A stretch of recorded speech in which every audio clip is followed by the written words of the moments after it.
Bismillahirrahmanirrahim. Assalamualaikum warahmatullahi wabarakatuh. Selamat pagi anak-anak. Mudah-mudahan kalian selalu dalam keadaan sehat. Alhamdulillah hari ini kita bisa memasuki materi tentang pokok-pokok dan misi dakwah Nabi Muhammad SAW. Nah, di sini ada beberapa subbab yang akan Ibu bahas, yaitu yang pertama, pokok-pokok dakwah Nabi Muhammad SAW. Kemudian yang kedua ada misi dakwah Nabi Muhammad. Yang ketiga ada apa saja faktor penyebab kaum Quraisy menentang dakwah Nabi Muhammad. Kemudian yang terakhir ada keteladanan Nabi Muhammad SAW ketika berdakwah. Nah, Ibu mohon sebelum kalian belajar siapkan dulu panca indera kalian dan juga buku catatannya ya. Baik, untuk subbab yang pertama yaitu pokok-pokok dakwah Nabi Muhammad SAW. Maksudnya intisari dari apa yang disampaikan oleh Rasulullah ketika berdakwah ya. Nah, di sini ada 5 pokok dakwah Nabi Muhammad SAW ketika di Mekah. Ketika di Mekah. Nah, yang pertama yaitu menegakkan tauhid. Apa itu tauhid? Yaitu ajaran di mana kita hanya menyembah Tuhan yang satu. Sebagaimana yang kita ketahui bahwasanya orang-orang Arab terdahulu atau orang Arab sebelum datangnya Nabi Muhammad SAW, mereka itu menyembah beberapa Tuhan gitu ya. Dalam artian mereka menyembah berhala, menyembah malaikat, menyembah jin gitu. Bahkan mereka juga mempercayai yang namanya jimat gitu. Nah, datangnya Rasulullah SAW, diutusnya Nabi Muhammad SAW, tujuannya yang pertama adalah menegakkan tauhid, mengajak mereka untuk menyembah Tuhan yang satu. Siapa Tuhan yang satu ini? Yaitu Allah Subhanahu wa Ta'ala gitu. Kemudian yang kedua yaitu mengajarkan akhlak mulia. Nah, sebelum datangnya Nabi Muhammad, bangsa Arab atau orang-orang Quraisy itu mereka senang sekali melakukan hal-hal yang bertentangan dengan asas atau bertentangan dengan norma-norma. Misalnya senang mabuk-mabukan, senang berzina, senang berkata kasar, senang mengadu domba, atau misalnya mereka senang mengadu nasib ya, dalam artian berjudi gitu. Nah, Rasulullah SAW meluruskan hal-hal yang tidak sesuai dengan ajaran Islam gitu. Jadi mereka diajak untuk berhenti melakukan mabuk-mabukan, berhenti untuk berzina gitu ya. Nah itu, jadi Rasulullah ingin meluruskan akhlak mereka gitu. Baik, yang ketiga adalah menekankan adanya hari akhir. Nah, di sini Rasulullah SAW ingin menyampaikan bahwasanya kita sebagai manusia itu setelah mati itu bukan artinya berakhir hidup kita, melainkan kita masih melanjutkan hidup kita, namun berbeda alamnya. Apa alamnya? Yaitu disebut dengan alam barzakh. Kemudian nanti kita kalau sudah menunggu di alam barzakh akan ada yang namanya hari kiamat. Dan nanti setelah hari kiamat maka kita akan masuk alam akhirat, di mana kita akan hidup kekal di dalamnya. Nah, ini Rasulullah sampaikan kepada orang-orang kafir Quraisy ya, agar mereka bersiap, agar mereka bertaubat, agar mereka menghentikan hal-hal yang tidak sesuai dengan ajaran Islam gitu. Karena kan sebenarnya mereka sudah mengetahui ajaran tauhid dari mana, yaitu dari ajaran yang disampaikan oleh Nabi Ibrahim. Namun sayangnya oleh mereka itu diselewengkan. Nah, Rasulullah ingin mengembalikan mereka gitu. Maka Rasulullah sampaikan tentang hari akhir. Kemudian yang keempat adalah mengajarkan persamaan derajat dan hak. Nah, sebagaimana yang kita tahu bahwasanya pada masa Arab pra-Islam itu mereka membedakan antara majikan dengan yang namanya budak gitu ya. Jadi orang-orang kaya biasanya mereka punya budak, dan budaknya itu boleh diperlakukan sebagaimana yang mereka mau gitu. Terserah mereka karena mereka yang beli budaknya gitu. Terus juga antara perempuan dan laki-laki. Perlakuannya berbeda. Contohnya ketika ada anak perempuan baru lahir. Banyak sekali dari golongan atau dari orang-orang kafir Quraisy yang mereka merasa malu ketika mereka mendapatkan atau dikaruniai anak perempuan. Maka dari mereka tidak sedikit yang menguburkan bayi perempuan secara hidup gitu. Nah, Rasulullah ingin menyampaikan bahwasanya seluruh manusia itu baik laki-laki, baik perempuan, atau misalnya dia seorang hamba sahaya atau budak ya, atau dia seorang majikan, itu tidak ada nilainya sama sekali di hadapan Allah. Apa yang bernilai di hadapan Allah? Yaitu ketakwaan, isi hatinya ya, apa yang ada di dalam hatinya, keimanannya, ketakwaannya, itu yang akan Allah nilai gitu. Bukan dari parasnya, bukan dari derajatnya, bukan dari jenis kelaminnya gitu, bukan dari kepintarannya. Nah, itu yang ingin Rasulullah sampaikan kepada orang-orang kafir Quraisy dan seluruh umat manusia gitu. Dan yang terakhir ada mengajarkan ibadah mahdoh. Apa itu ibadah mahdoh? Yaitu ibadah yang langsung berkaitan dengan Allah Subhanahu wa Ta'ala. Jadi di akhir di akhir masa Rasulullah SAW berdakwah di Mekah, itu Rasulullah mengajarkan yang namanya sholat ya. Kalau misalnya kalian masih ingat, sholat ini diperintahkan kepada Nabi Muhammad dan umatnya itu ketika ada yang namanya peristiwa Isra Mi'raj gitu ya. Dan peristiwa Isra Mi'raj kemudian turunnya perintah tentang sholat ya. Ini adalah merupakan hadiah dari Allah Subhanahu wa Ta'ala kepada umat Islam, ketika umat Islam dan Nabi Muhammad SAW itu dalam keadaan yang benar-benar terpuruk, khususnya ketika umat Islam dan Nabi Muhammad itu diboikot ya, atau diasingkan oleh orang-orang kafir Quraisy begitu. Ya, jadi yang terakhir misi Rasulullah SAW ketika di Mekah itu, bukan misi maksudnya dakwah, pokok dakwah Nabi Muhammad SAW di Mekah itu adalah mengajarkan ibadah mahdoh. Baik, untuk subbab yang kedua yaitu tentang misi dakwah Nabi Muhammad SAW. Nah, diutusnya Rasulullah SAW ini dengan membawa misi ya, atau membawa tujuan. Apa sih tujuannya? Yaitu ada dua ya. Tujuan yang pertama yaitu rahmat bagi seluruh alam. Pasti kita nggak asing tuh kalau misalnya dengar Nabi Muhammad itu adalah rahmatan lil alamin ya, rahmat bagi seluruh alam gitu. Kok seluruh alam? Kenapa tidak untuk orang Arab saja? Kemudian kan Rasulullah diturunkannya atau misalkan ditunjuknya itu di Arab, atau misalnya Rasulullah itu kan keturunan Arab. Nah, ini spesialnya Rasulullah SAW sebagai Nabi terakhir, juga sebagai Rasulullah atau Nabi kita ya gitu. Karena Rasulullah ditujukan bukan hanya untuk satu golongan, bukan hanya untuk suatu suku, bukan hanya untuk suatu bangsa, tapi untuk seluruh umat manusia yang ada di bumi. Dari mulai zaman Nabi Muhammad sampai hari akhir atau sampai akhir zaman gitu ya.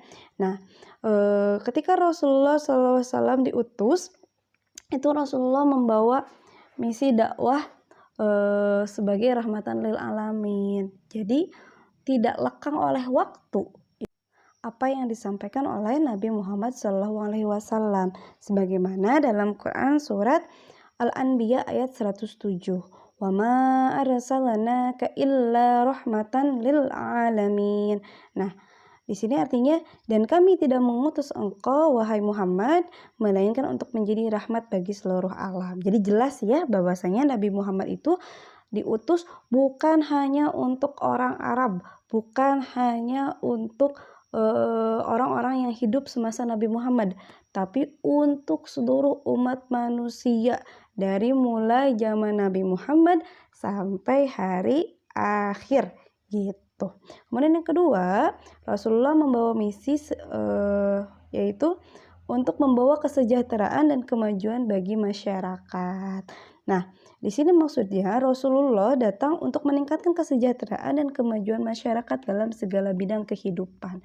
Jadi bukan hanya dalam segi ibadah, bukan hanya dalam segi keimanan, bukan hanya dalam segi ketakwaan yang Rasulullah bawa gitu ya sebagai misinya. Tapi juga Rasulullah membawa misi untuk meningkatkan kualitas hidup manusia.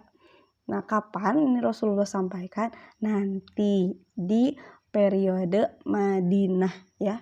Maksudnya dalam segala bidang kehidupan ini, baik dalam bidang ekonominya, baik itu dalam bidang politiknya, baik itu dalam bidang sosialnya, Rasulullah akan mengajarkan hal itu dan sesuai dengan tuntunannya tuntunan Allah Subhanahu wa taala dalam Al-Qur'an dan hadis yang disampaikan oleh Rasulullah begitu. Untuk subbab yang ketiga yaitu faktor-faktor yang mendorong kaum Quraisy menentang atau menolak dakwah Nabi Muhammad SAW. Yang pertama, faktor yang pertama yaitu persaingan dalam memperebutkan kekuasaan.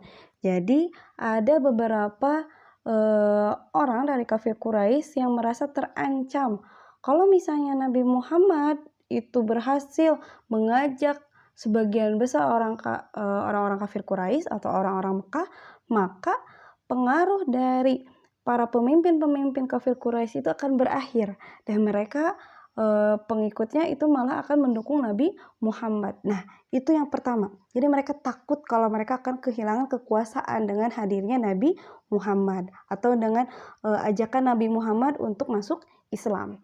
Gitu. Kemudian yang kedua, penyetaraan golongan. Nah, tadi sudah Ibu bahas ya, bahwasanya pokok-pokok dakwah Nabi Muhammad itu salah satunya adalah mempersamakan atau menyamakan hak dan derajat ya. Nah, ternyata ada orang-orang yang tidak setuju. Mereka disamakan derajatnya, misalnya si majikan disamakan derajatnya dengan budaknya. Mereka tidak mau karena mereka tahu kalau budak itu rendah gitu dibandingkan majikannya. Padahal ini adalah hal atau nilai yang sama sekali tidak benar dalam Islam gitu. Kemudian ada juga yang tidak mau disamakan haknya dengan perempuan. Oh, perempuan boleh belajar. Oh, perempuan boleh melakukan apa yang dilakukan oleh anak laki-laki. Nah, mereka juga ada yang tidak mau sehingga mereka menolak ya terhadap dakwah Nabi Muhammad. Kemudian yang ketiga, ada juga orang yang tidak menerima ajaran terhadap kehidupan setelah mati. Jadi mereka tidak percaya dengan apa yang disampaikan Rasulullah. Masa iya sih setelah manusia mati kita akan hidup lagi gitu. Mereka itu tidak percaya. Pokoknya mereka meyakini bahwasanya ketika manusia mati maka berakhirlah semua kehidupan mereka gitu. Padahal jelas ya dalam Al-Quran, jelas apa yang disampaikan Rasulullah bahwasanya setelah kita mati akan ada kehidupan selanjutnya. Kemudian yang keempat, yaitu taklid buta terhadap agama nenek moyang. Apa itu taklid buta? Mereka ikut-ikutan tanpa tahu unsur atau dalilnya dari mana sih tentang agama mereka itu. Pokoknya ini keyakinan dari kakek nenek saya, ini keyakinan dari orang tua saya, maka saya harus pegang kuat keyakinan ini tanpa mereka tahu bahwasanya keyakinan tersebut adalah salah gitu. Jadi mereka membabi buta, meyakini bahwasanya apa yang mereka katakan itu benar. Kemudian yang terakhir,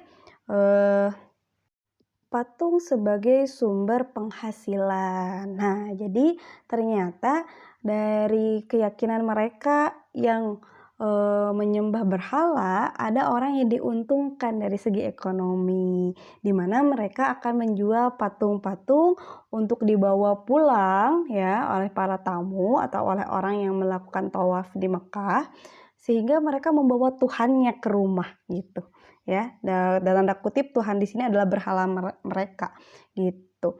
Jadi mereka takut kehilangan sumber penghasilannya jikalau banyak dari orang-orang kafir Quraisy ataupun para tamu yang berpindah agama atau yang berpindah ajaran ke ajaran Nabi Muhammad SAW, karena ajaran Nabi Muhammad tidak menyembah berhala gitu ya. Jadi ini 5 hal atau 5 penyebab, 5 faktor yang membuat kafir Quraisy menentang dakwah Nabi Muhammad SAW.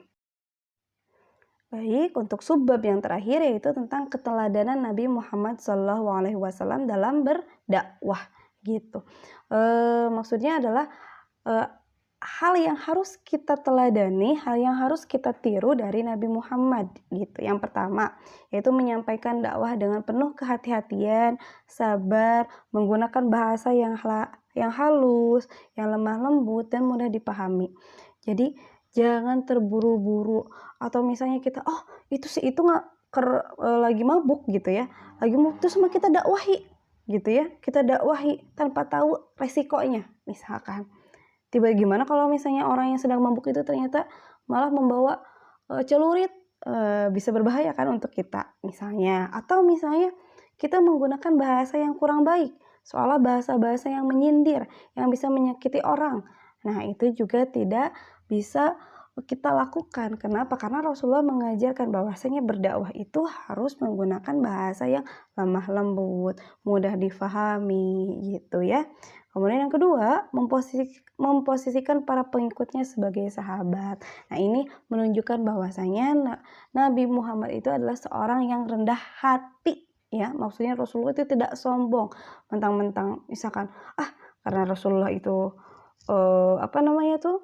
seorang utusan, seorang nabi, maka Rasulullah boleh melakukan hal apapun gitu ya, atau seenaknya. Tidak, Rasulullah menunjukkan sifat rendah hatinya kepada para pengikutnya, sehingga para pengikut Nabi Muhammad pun mencontoh kerendah hatian Nabi Muhammad SAW. Beda ya antara rendah hati dengan rendah diri. Kalau rendah hati itu kita tidak merasa sombong, kita tidak merasa paling benar, kita tidak merasa paling hebat ya, itu rendah hati. Tapi kalau rendah diri, kita itu merasa kita hina ya, atau bahasa kita mah kalau bahasa kerennya insecure gitu ya. Dan yang ketiga, Rasulullah SAW selalu bersama para sahabatnya, baik dalam keadaan suka maupun duka. Jadi tidak pernah tuh Rasulullah misalkan ketika dalam keadaan senang beliau lupa dengan sahabatnya, dengan para pengikutnya, atau misalnya Rasulullah ketika mendapatkan hal yang tidak enak gitu ya, Rasulullah berikan kepada sahabatnya, tidak gitu ya, tapi Rasulullah bersama-sama dengan para sahabatnya itu membersamai gitu ya, membersamai mereka, baik itu dalam keadaan bahagia ataupun dalam keadaan sedang terpuruk gitu. Kemudian yang keempat, Rasulullah SAW dengan para sahabat itu sangat tabah dan teguh dalam berdakwah gitu. Meskipun kita tahu bahwasanya kafir Quraisy itu menghalangi, bahkan sampai menyiksa Rasulullah SAW ketika berdakwah ya. Nah, tapi Rasulullah SAW beserta para sahabat itu benar-benar sangat tabah, tidak kenal yang namanya putus asa, dan juga mereka itu punya kesabaran yang luar biasa. Kalau misalnya kata anak sekarang itu sabar itu ada batasnya, tapi untuk para Rasulullah SAW dan umat Islam, sabar itu sebenarnya tidak ada batasnya. Kita harus selalu belajar untuk bersabar. Dan yang terakhir adalah rela berkorban baik dari segi tenaga, harta, dan jiwa untuk mendukung dakwah Rasulullah. Dan ini dilakukan bukan hanya oleh para sahabat ya, tapi Rasulullah pun seperti itu. Bahkan pernah ada satu cerita di mana Rasulullah SAW itu hanya memakan sepotong roti ya untuk seharian, sampai mengganjal perutnya ketika lapar itu dengan batu. Nah, hartanya itu digunakan untuk apa? Yaitu digunakan untuk dakwah. Dan juga para sahabat itu tidak pernah yang namanya saya mah ngasihnya sedikit aja. Justru ketika tahu misalkan Rasulullah SAW sedang membutuhkan biaya atau misalkan membutuhkan tenaga untuk berdakwah, mereka berlomba-lomba siapa yang paling banyak untuk memberikan harta, tenaga, dan jiwanya untuk Islam begitu. Baik, alhamdulillah materi kita sudah selesai ya.